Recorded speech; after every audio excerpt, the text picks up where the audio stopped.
sino ba talaga kasi yung may ano, may kailangan ng, insurance, 'di ba? Tignan natin. So sabi natin merong, sa life may term endowment whole at saka investment link. Tapos sa non-life, medical, health, disaster, calamity, property, accident at saka travel. So titignan natin kung sino ba yung mga dapat na magkaroon nito, 'no? Sa life insurance, tatanungin natin, mayroon ba kayong dependents? Okay? So kung meron kayong dependents, children less than 21 years old, kailangan niyo ng life insurance, 'no? Kung meron din kayong mga magulang pa ninyo, 'no, na, walang source of income, at nakadepende sa inyo, kailangan niyo ng life insurance. Kung may family member na may special needs, kailangan niyo din ng life insurance. Kasi yung special needs talagang hindi natatapos yan, eh, 'no? Kung kunwari, special yung child natin o ano 'no, may, physical or mental disabilities. At kung meron ka ring utang na maipapasa mo 'no, sa iyong mga, ah, compulsory heirs dun sa mga anak mo, for example, or sa asawa mo, then you need life insurance, okay? So, yung sa life insurance natin, sabi nga natin meron tayong term, endowment, whole, at saka investment link. So, ito ang dapat kunin natin diyan, yung term insurance. Huwag tayong kukuha ng endowment, ng whole, at saka ng investment link. Kasi, ang purpose ng life insurance nga ay for protection and income replacement. Okay? So, i-compare lang natin 'no kung magkano yung, makukuha kapag, nag-endowment tayo, investment linked o kaya ng term insurance. So, ang face amount, which is the benefit 'pag tayo ay namatay, pare-pareho lang, 1,000,000 pesos, okay? Tapos, payment term, puwede kasing 10 years mo lang bayaran yung endowment, investment link. Yung term insurance meron din 'yan 'no, limited term ang tawag diyan. So 10 years din yung kinuha natin para comparable sila sa lahat 'no. Age of the insured for example ay 35 years old, ang maturity nito ay 65 years old 'no. Magkano yung premium na babayaran? Yung endowment for, ah, 10 years magbabayad siya ng 58,000. Yung investment linked for 10 years magbabayad siya ng 68,400 at yung, term insurance naman ay magbabayad siya ng 18,000 pesos per year for 10 years. So pinakamababa talaga yung term insurance, pinakasulit kumbaga 'no. So, kapag tinawag natin, kapag inano natin 'no, kinompare natin yung amount 'no, available for investment 'no, versus endowment. So, yung, 58,000 natin dito, okay, yung 58,000 natin dito isu-subtract natin ng 18,000. So, meron ka pang extra na 40,000 pesos na puwede mong i-invest 'no, para lumaki yung, pera mo. Pero so kung ito yung kinuha mo, mas sulit ka kasi nakuha mo naman yung 1,000,000 na, ano 'no, na insurance coverage, may sobra ka pa na 40,000 pesos na puwede mong i-invest on your own 'no. Dito sa endowment ay may 58,000 ka nga na binigay o 1,000,000 yung, makukuha mo. Napagastos ka lang. Yung sa investment link 'no, meron kang 68,400 na ibinigay tapos meron mapupunta sa fund value mo, pero napakaliit niyan, 'no? Kaya mas advantage pa rin talaga na term ang kukunin natin. Bibigay ko nung actual na computation, mamaya ano. So, kung i-aano natin siya 'no, kukumpara natin, dito kasi sa term insurance, ito yung tinatawag na buy term, invest the difference ano. So, kung iko-compare natin dito sa investment linked insurance, so 68,400 ito yon minus 18,000. So we buy term, invest the difference, 68,400 minus 18,000. Mayroon tayong 50,400 every year na pwedeng i-invest. So, kinompute ko na siya, no, para makita natin. So, limited term versus endowment, 40,000 pesos per year for 10 years yung amount ng investment natin. Wala tayong additional investment no after 10 years, but we held it to maturity for 20 years more at age 65. Kasi 35 to 45 tayo nagbayad tapos di na tayo nagdagdag, Nag-antay na lang tayo ng 20 years hanggang sa age 65 at magkano ba yung makukuha natin? Yun yung sinasagot natin diyan, no? So sa endowment, makakakuha ka pa rin ng 1 million pesos, no? By the age 65. Pero kapag sa limited term natin linagay, no? At ininvest natin 'yan sa isang facility that will give 4% rate of return, 1,052,000 yung makukuha natin na amount ng investment natin. Okay? Kapag 8% yung return, 2.7 million na yung makukuha natin. Sa endowment, same pa rin, 1 million pa rin yung makukuha mo. At kapag 10%, naku, 4.2 million na sa term insurance by BTID system, 1 million pa rin yung makukuha mo sa endowment. Kasi yun naman yung ipinangako ng endowment sa'yo. Diba? So, at kung titignan natin, sa totoo lang, itong 8% na return na to ay malapit yan sa binibigay ng Pag-ibig na 7%, di ba? 7% ang binibigay na dividend ng Pag-ibig MP2. So, ayun, walang ka-risk masyado kasi sobrang protected na siya ng government, tax-free pa. So, malapit sa 2.7 million. Siguro mga nasa 2.4 million yung makukuha natin. Kung ang gagawin natin, buy term, invest the difference, tapos ilalagay natin siya sa Pag-ibig MP2. No? 40,000 pesos per year for 10 years, tapos hayaan mo na siya dyan, no? Ng 20 years until you retire at age 65. Okay? Limited term naman versus investment link. So this time, 50,400 na yung mai-invest natin per year. Ano? So given this, so mas malaki yung makukuha natin. Sa investment link insurance, no, at 4% return, 305,000 pesos lang po yung makukuha mo. Compared sa limited term, 1.3 million. Sa investment link, no, kapag 8% yung return, nasa 1.2 million yung makukuha mo sa investment link. Pero 3.4 na yan sa limited term. Doble yung makukuha mo.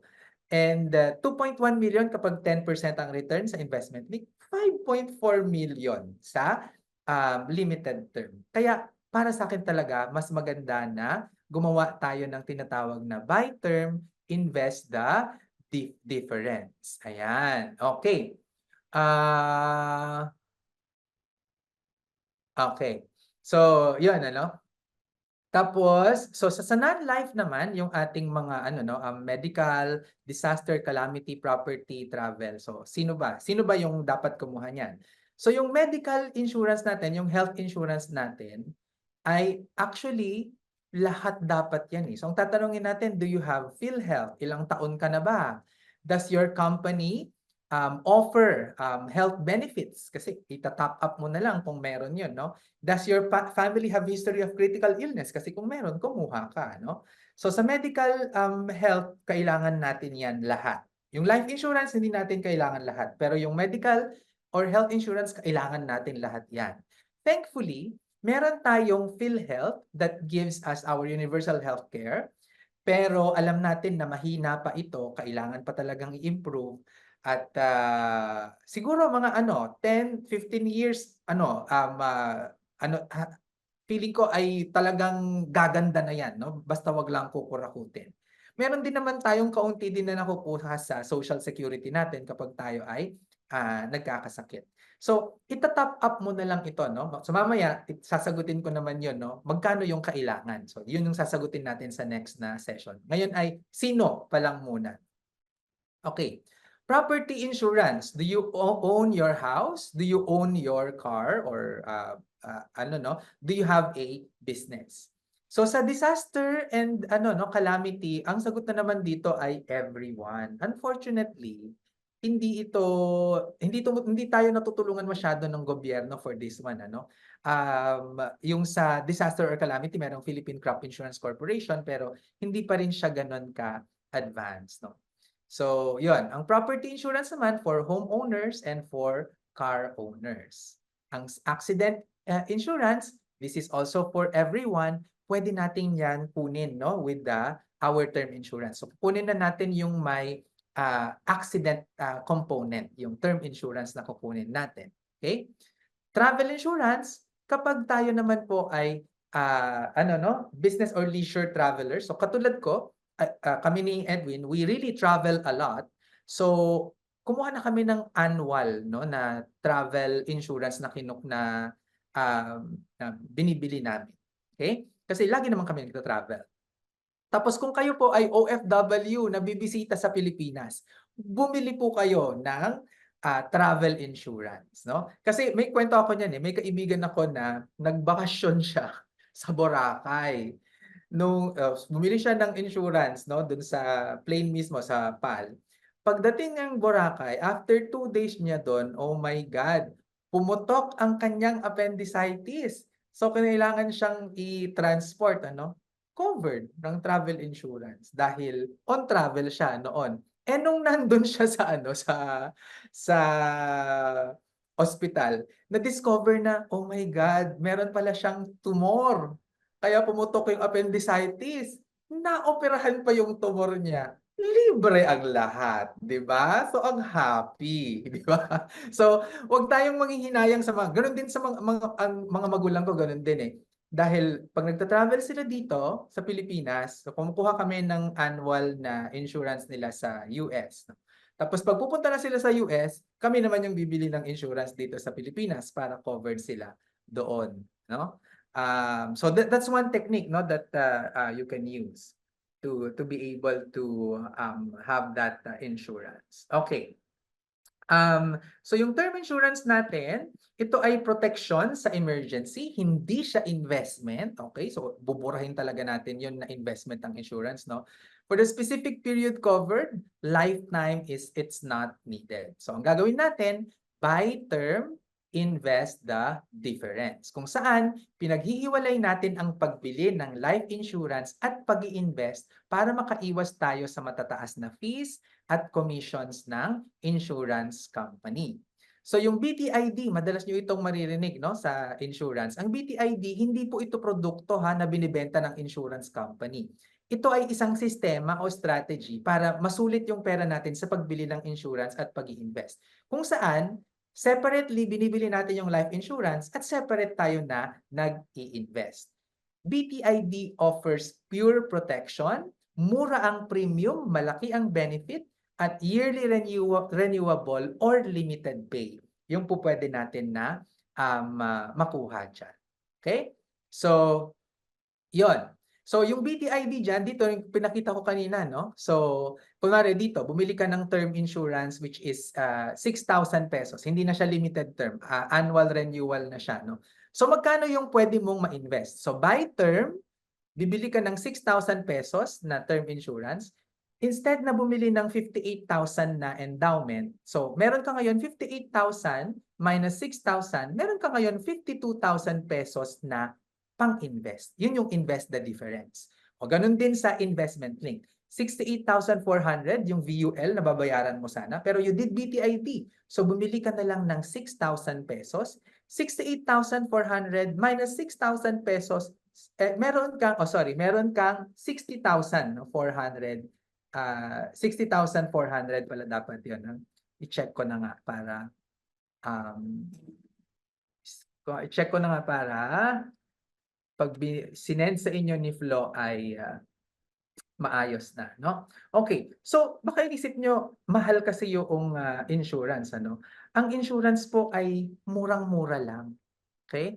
Magkano siya? O, ito ang annual premium per 1 million, for every 1 million na bibilihin mo, ito yung babayaran mo. Kung 21 to 30 years old ka, 5,500 to 6,700. Meron po bang 21 to 30 years old sa mga participants natin? Wala, puro tayo mga Thundercats. Okay, sige. Tapos, kapag 31 to 40 years old naman, nasa 5,900 to 8,900 per million. Pag 41 to 50 years old, nasa 9,500 to 14,350 per million pesos na covered. Kapag 51 to 60 years old tayo, it's 15,000 pesos to 21,000 pesos per million covered. At mas mura pa kung group life insurance yung bibilhin natin. It's 2,000 to 4,000 pesos only.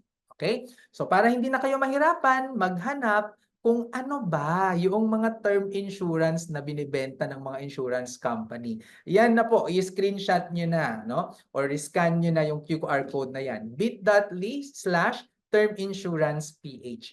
Kasi usually, binebentahan talaga kayo ng VUL o na endowment fund ng mga insurance agents. Okay? So, yan. Pumunta na kayo dyan. Nilista na. Actually, si Lian ang may gawa nito. Nilista niya lahat ng mga insurance companies at ano ang pangalan ng mga term insurance products nila. Para pag pumunta kayo sa insurance agent, sasabihin niyo na, oy, ikaw, ito yung ibigay mo sa akin. Yan lang. No? Huwag kang magbigay ng iba. Okay? So, yon. So, kailan ba tayo bibili ng insurance natin? Okay? So, when should I buy insurance? Pag tayo ay young adult, if you have dependents, life insurance yan. Non-life insurance, so buy accident insurance and health insurance, property insurance if any. Okay? Young family, 30s to 40s, if you have dependents, buy an equivalent of 10 years income, no? Term insurance yan. Non-life insurance, mag-extend tayo ng health insurance to our family members at i-continue natin yung accident and asset property coverage, no, kung meron. Early 50s, no, in our 50s, early nesters, maintain insurance coverage if you still have dependents. And top up tayo sa ating health insurance cover for yourself and your spouse. Tapos, i-continue lang yung ating asset cover. At kapag tayo ay retired na, over 60, hindi na kailangan ng life insurance cover unless mayroon ka pang dependents, no? Ano ka, nanganak ka nung ikaw ay 45 years old, ganyan. At ano mo, 66 years old ka na, saka pa lang mawawala ay hindi magiging dependent 'yan, no? And then i-continue natin yung ating health cover if it is affordable. Kung hindi affordable, mas magandang mag-health fund na lang tayo kasi masyadong mahal, okay? So, 'yan ang sino ba yung may may kailangan ng insurance? Okay.